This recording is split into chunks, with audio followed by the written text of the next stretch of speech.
boys and girls, the Magic Treehouse book I have today is called Sunset of the Sabertooth. So remember how there is something called a prologue. So I will read that to help refresh you on what has happened in the past.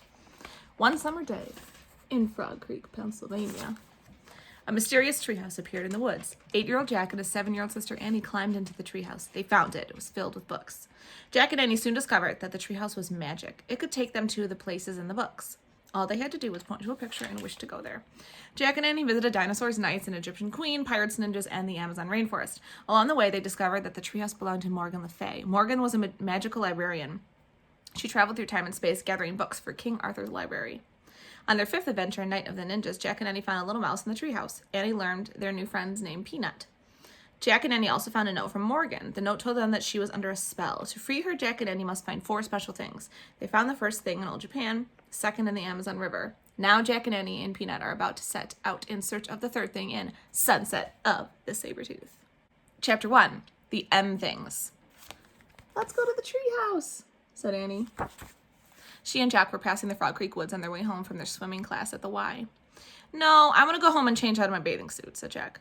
Oh, that'll take too long, said Annie. Don't you want to save Morgan as soon as possible? Of course, Jack said. Then come on, before the sun sets. Annie darted into the woods. Jack sighed. He gave up on the idea of changing out of his bathing suit. He pushed his glasses into place. He followed Annie into the Frog Creek woods. The warm air smelled fresh and green. He moved through patches of sunlight and shadow. Soon he came to a small clearing. He looked up. There it was, the magic treehouse in the tallest tree in the woods. Hurry, called Annie. She was climbing the rope ladder up the treehouse. Jack grabbed the ladder. He started up after her. Finally, they reached the treehouse. Squeak! A mouse sat on the windowsill. Hi, Peanut, called Annie. Jack patted his tiny head. Her tiny head. Sorry we didn't come sooner, said Annie, but we had to go to our swimming lessons. Squeak! What happened while we were gone? Asked Annie, looking around the treehouse. Jack stared at the large M carved in the wood floor. On the M were the moonstone and a mango, the special things they'd found on their last 2 journeys.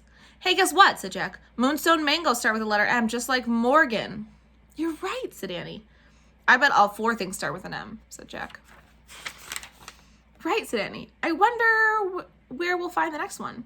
She and Jack stared at the stack of books in the treehouse. Books on the Amazon rainforest, ninjas, pirates, mummies, knights, and dinosaurs. All of them were closed. Only one book lay open in the corner. We're just about to find out, said Jack.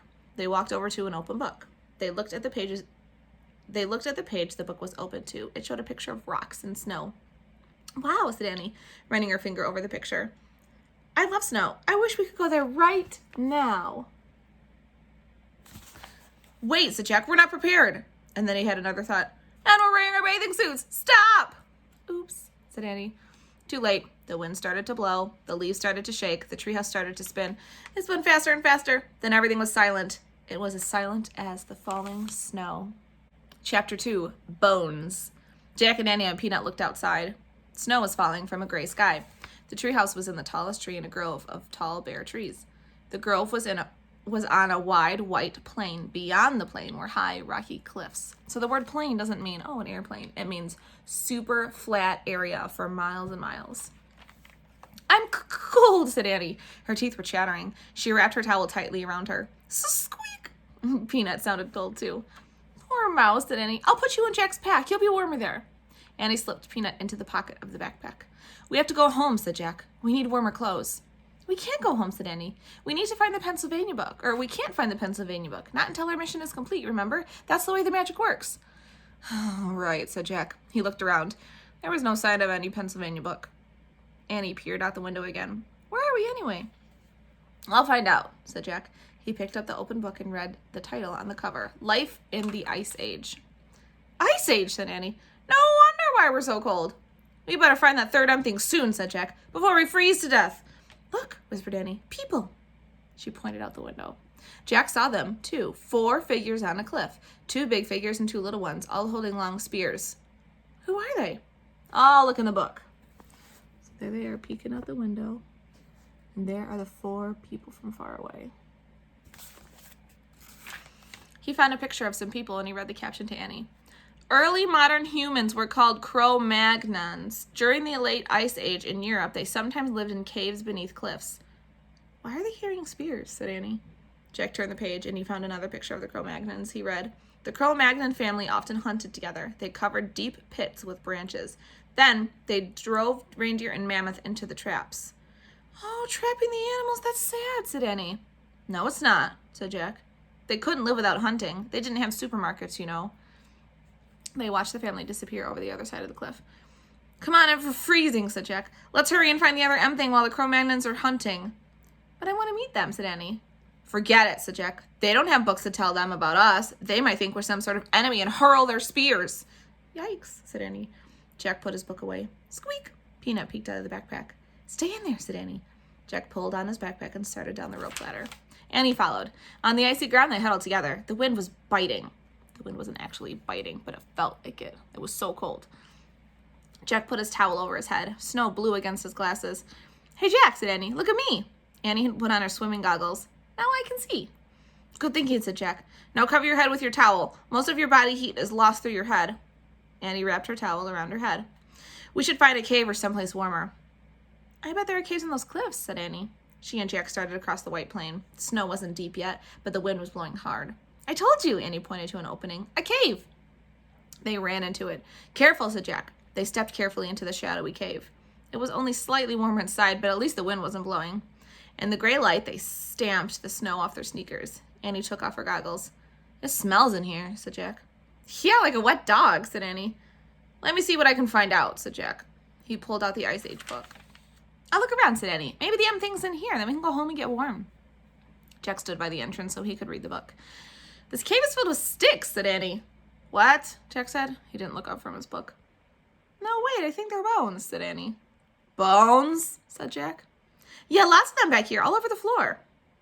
Jack turned the pages of his book and he found a picture of a cave filled with bones.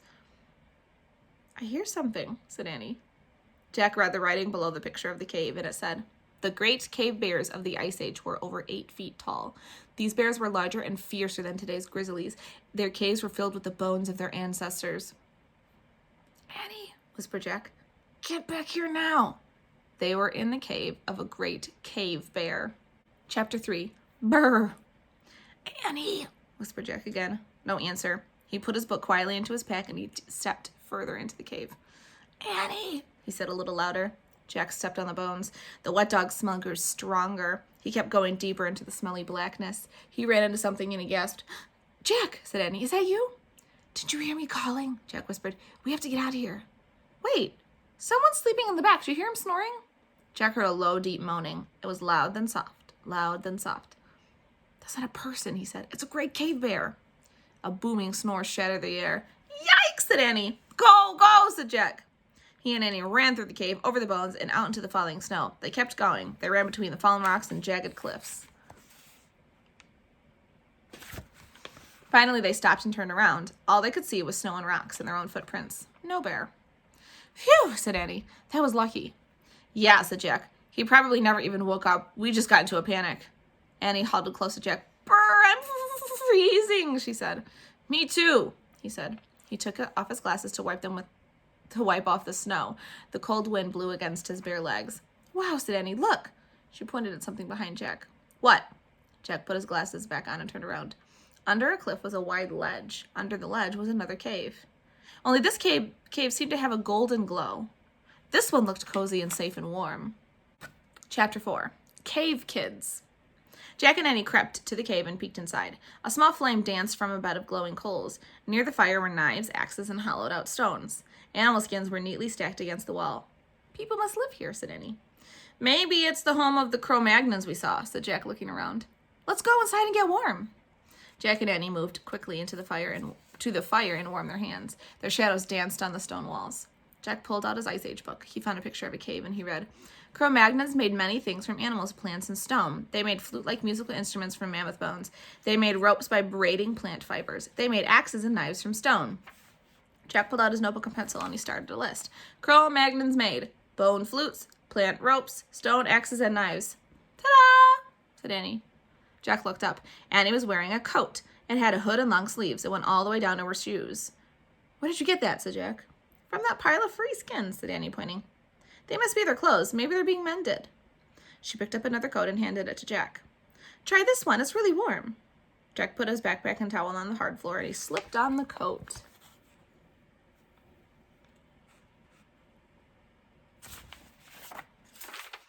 It did feel warm and soft. We look like cave kids, said Annie. Squeak! Peanut looked out of Jack's pack lying on the floor. You stay there, Annie said. There's no teeny coat for you. Peanut vanished into the pack. I wonder how they made these coats, said Jack. He turned to the pages of the book until he found a picture of the Cro-Magnon women sewing. Cro-Magnons scraped reindeer skins with flint rocks to make them soft. They used bone needles to sew the skins together for clothing. Jack added to his list. Reindeer skin clothes. I hope the cave people won't mind if we borrow their coats, said Jack. Maybe we should give them our towels, said Annie, to thank them. Good idea. And my goggles too, said Annie. They left their gifts on top of the rest of the animal skins. Let's explore the cave before they come home, said Jack. It's too dark in the back, said Annie. We won't be able to see anything. I'll find out how Cro-Magnon saw in the dark, said Jack. He opened up the Ice Age book and he found a picture of cave people holding odd-looking lamps. He read, Cro-Magnons made stone lamps. They hollowed out a rock, filled it with animal fat, then burned a wick made from moss. There, said Annie. She pointed to 2 stones near the fire, and the hollow of each was gooey white stuff in a pile of moss. We have to be careful, said Jack. He picked up 1 stone. It was smaller than a soup bowl, but much heavier. Jack held the stone close to the fire and lit the piece of moss. He lit another lamp and gave it to Annie. Carry it with 2 hands, he said. I know, she said. Jack tucked the book under his arm. He and Annie carried their stone lamps to the back of the cave. Hey, I wonder where this goes, said Annie. She held up her lamp to an opening in the wall. I'll check in the book. Jack put down his lamp and flipped through the Ice Age book. I think it's a tunnel, Annie said. Be right back. Wait a second, said Jack. Too late. She had squeezed into the opening and was gone. Oh, brother, said Jack. He closed his book and peeked into the opening. Come back here. No, you come here, said Annie. Her voice sounded far away. You won't believe this. Jack picked up his lamp and book. He tucked into a small tunnel. Wow, came Annie's voice. Jack could see her lamp flickering at the other end. Crouching down, he hurried toward her. At the end of the tunnel was a huge cavern with a high ceiling. Annie held her lamp close to the wall. Look, she said. Her voice echoed.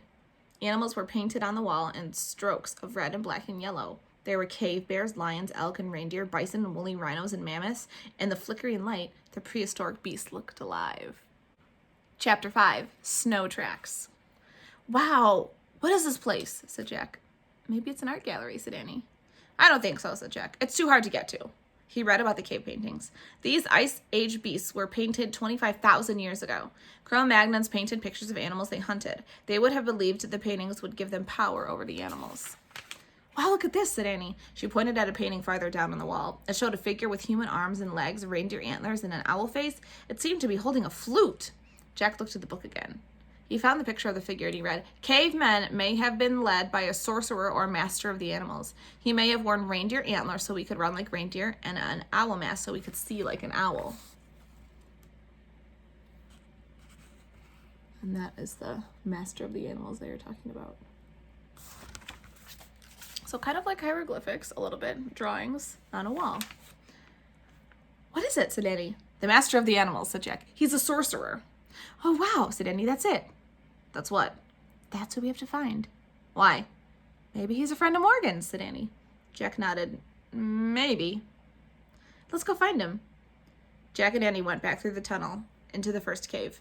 We better put our lamps back, said Jack. He and Annie blew out their lamps. They placed them back by the fire. Jack's backpack was on the floor next to his skins. He put the Ice Age book into it. How's Peanut, said Annie. Jack looked into his pack. She's not here. Oh no, said Annie. She must have crawled out when we were looking at the paintings. Peanut, Jack called. Peanut, Annie called. Annie walked slowly around the cave, looking in the shadows. Jack peered around the fire and under each of the furry skins. Jack, come here. Annie was standing near the entrance to the cave. The snow had stopped falling. In the snow were tiny tracks. Chapter 6, Song on the Wind. Peanut's tracks, said Annie. We have to find her before she freezes. She wrapped her reindeer coat around her head and across the snow. Jack pulled on his backpack and followed. The mouse's tracks led them to between fallen rocks and back onto the open plain. The wind blew harder. Snow swirled over the ground, covering the tiny footprints. I can't see them anymore, said Annie. She and Jack now stood in the middle of the plain. They stared at the windswept snow. The mouse tracks had vanished. Yikes, whispered Annie, staring up. Jack followed her gaze. On one of the cliffs was a tiger, a giant tiger with 2 long, sharp fangs. A Sabertooth, said Jack. I hope he doesn't see us, said Annie. Me too, Jack whispered back. We better head back to the treehouse. Jack and Annie stepped very soft across the snow. Then Jack glanced back at the cliff. The Sabertooth was gone. Oh man, where is he? Run to the trees, said Annie. He and Annie started running. They ran over the snowy plain, heading toward the tall, bare trees in the distance. Suddenly, Jack heard a crack. The ground caved in, and Jack went with it. Annie fell beside him. They crashed down into a heap of branches, snow, and earth. They struggled to stand. Jack pushed his glasses into place. You all right, said Annie. Yeah. They both looked up. They were in a deep hole. All Jack could see were gray clouds moving overhead. This is a trap, said Jack. The one the Cro-Magnons must have put branches over this hole, the snow to... Then the snow hid the branches, so we didn't see them. There's no way out. She was right. They were helpless. The pit was too deep to climb out of. So, remember how earlier in the story they were talking about how the people would dig giant holes in the ground and then cover the holes with sticks? So that way animals would walk and not notice it was a hole, and they'd fall in and get trapped. And that's how they caught the animals. Well, Jack and Annie are in one now. I feel like a trapped animal, said Annie. Me too, said Jack. He heard a yowl in the distance. The Sabertooth!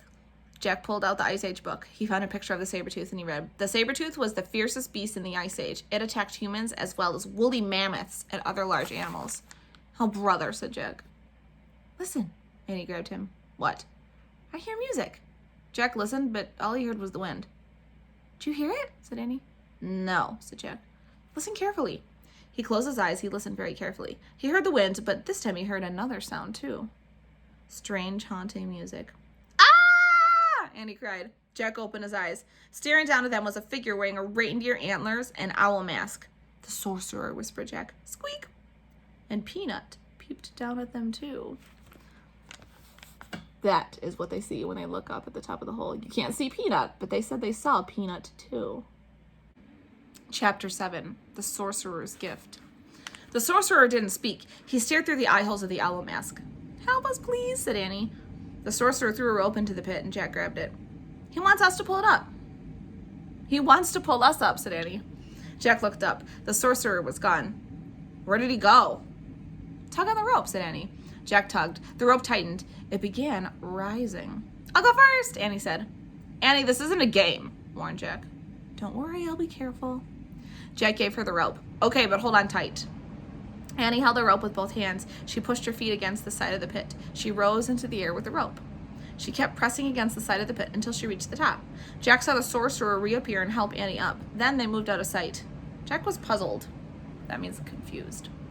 The sorcerer had used both hands to help Annie, so who held the other end of the rope? Wow, came Annie's voice. What was going on? Jack wondered. The sorcerer came back and threw the rope down again. Jack grabbed it, and the rope started to rise. Jack held on tight. He started up. His hands burned. His arms felt like as if they were going to be pulled out of their sockets. But he kept his hold on the rope and his feet against the side of the pit.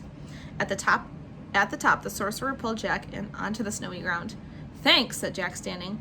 The sorcerer was tall. He wore long fur robe. Jack could see only his eyes through the mask. Hey, Annie called. Jack turned around. Annie was sitting on a woolly mammoth. Squeak! Peanut was sitting on the mammoth's head. The mammoth looked like a giant elephant with shaggy red hair and long curved tusks. The other end of the rope was around the mammoth's huge neck. Lulu pulled us up. Lulu? Don't you think she looks like a Lulu? Annie asked. Oh, brother, said Jack. He walked up to the mammoth. Hey, mammoth starts with an M. Maybe Lulu's a special thing? I don't think so, said Jack. The great creature knelt down just like a circus elephant. Whoa, said Annie. She clutched onto the mammoth's ears to keep from falling off. The sorcerer helped Jack climb onto the mammoth. Thanks, said Jack. Then the sorcerer reached into a pouch. He pulled out a smooth, white bone and handed it to Jack.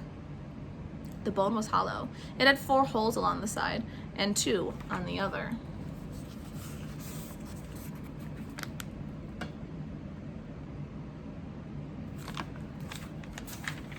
Oh man, I think this is a flute. The book says they make flutes from mammoth bones. Jack tried to give the flute back to the sorcerer. Nice, he said. But the sorcerer held up his hand. He wants you to keep the mammoth bone, said Annie. Mammoth bone, said Jack. Hey, maybe this is a third thing. Jack looked at the sorcerer. Do you know Morgan?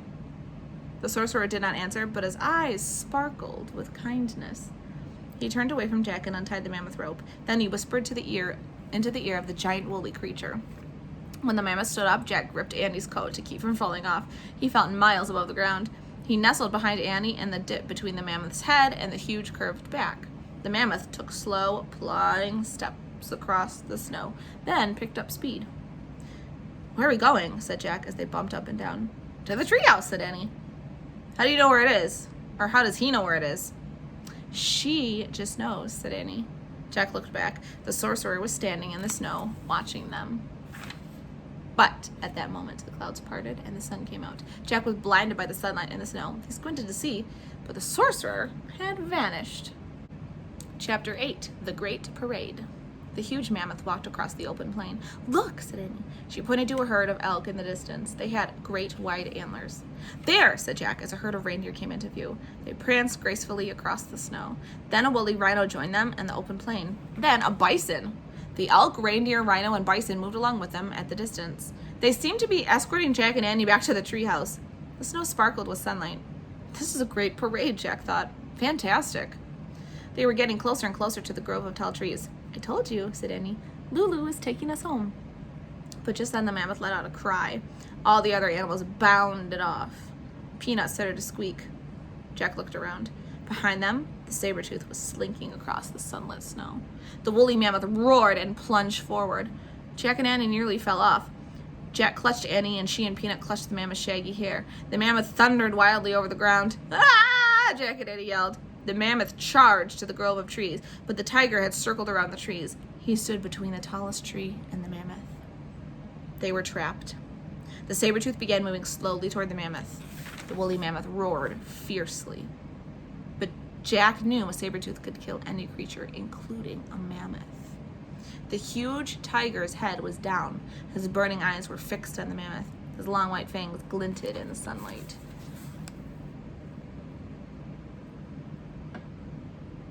Chapter 9, Master of the Animals. The Sabertooth crept forward. Jack stared in horror. "Play the flute," whispered Annie. "Is she nuts?" thought Jack. "Try," said Annie. Jack held the mammoth bone flute to his lips and he blew. The flute made a strange sound. The tiger froze. He glared at Jack and Jack's hand shook. The tiger growled. He took another step. The mammoth roared and stomped the ground. "Play it," said Annie. "Keep playing." Jack blew again. The Sabertooth froze again. Jack kept blowing until he ran out of breath. The tiger snarled. "He's still here. Keep it up." Jack closed his eyes. He took a deep breath. Then he blew as hard and as long as he could. He covered and uncovered the holes on the bow. The music sounded strange, as if it were coming from another world. "He's leaving," Annie whispered. Jack raised his eyes. The Sabertooth was sleeking off toward the cliffs. "We did it!" Jack lowered the flute. He felt very tired. The mammoth waved her trunk happily. "To the treehouse, Lulu," said Annie. The woolly mammoth snorted. Then she lumbered over to the tallest tree. From the back of the mammoth, Jack grabbed the rope ladder. He held it for Annie. She stroked the mammoth's giant ear. "Bye, Lulu, thank you," she said. Annie grabbed the rope ladder. Then she started up. Peanut climbed up too. After they disappeared into the treehouse, Jack climbed into the rope ladder. He looked back at the woolly mammoth.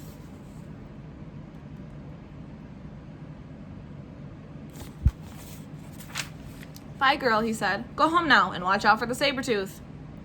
The mammoth walked away into the sunset. When Jack couldn't see her anymore, he started up the rope ladder. He pulled himself to the treehouse. "Ta-da!" Annie said. She handed the Pennsylvania book to Jack. Jack smiled. Now he was positive they had found the third thing. Their mission was complete. "Before we leave, we have to give our coats back." "Oh, right," said Jack. They took off their reindeer skins and dropped them to the ground. "Brr," said Annie. "I hope the Cro-Magnon people find them." Jack stared at the window. He wanted to take one last look at the prehistoric world. The sun was setting behind the hills. 4 people were crossing the snowy plain. It was the Cro-Magnon family. "Hey!" shouted Annie. "Shh!" said Jack. The Cro-Magnon stopped and peeked at Jack in Annie's direction. "We left your reindeer skins down there!" Annie pointed to the ground. The tallest person stepped forward and raised a spear. "Time to go," said Jack. He grabbed the Pennsylvania book. He found a picture of Frog Creek Woods and he pointed at it. "I wish we could go home." "Goodbye, good luck," Annie shouted, waving out the window. The wind started to blow. The treehouse started to spin. It spun faster and faster. Then everything was still. Absolutely still. Chapter 10, This Age. Birds sang. The air was soft and warm. "I hope they found their coats," said Annie. "Me too," said Jack. He pushed his glasses into place. Squeak! Hey, how did you find the sorcerer? Annie asked Peanut. Squeak. It's a secret, huh? Said Annie. Annie turned to Jack. Where's the flute? He held up the mammoth bone. Then he placed it on the M carved on the floor, next to the mango from the rainforest, next to the moonstone from the time of the ninjas. Moonstone, mango, mammoth bone, Annie said. We just need one more M thing, then Morgan will be free from her spell. Tomorrow, said Jack. Annie patted Peanut on the head. Bye, you, she said. She started down the rope ladder. Jack gathered his things. He paused and glanced at the mouse. She stared at him with big brown eyes. Thanks again for helping us, he said. Then he climbed down the rope ladder and jumped onto the ground. Jack and Annie ran through the Frog Creek woods into their street. Their neighborhood looked rosy in the sunset. It's a great time to be back in this age, said Jack. He thought, warm and safe and almost home. I'm glad we don't have to go hunting for dinner, he said. Yeah, Mom and Dad already did that, said Annie. At the supermarket. I hope they trapped some spaghetti and meatballs, said Jack. I hope they trapped a pizza, said Annie. Hurry, I'm starving, said Jack. They ran up their sidewalk and through the front door. We're home, shouted Annie. What's for dinner? Shouted Jack. And that is the end of book number 7, Sunset of the Sabertooth. So I'm just going to peek and see if there is a sneak peek about the next book. Nope, there is not. So I guess it will be a mystery. You'll have to wait until next week. Thank you for reading with me, and I'll see you next time. Bye.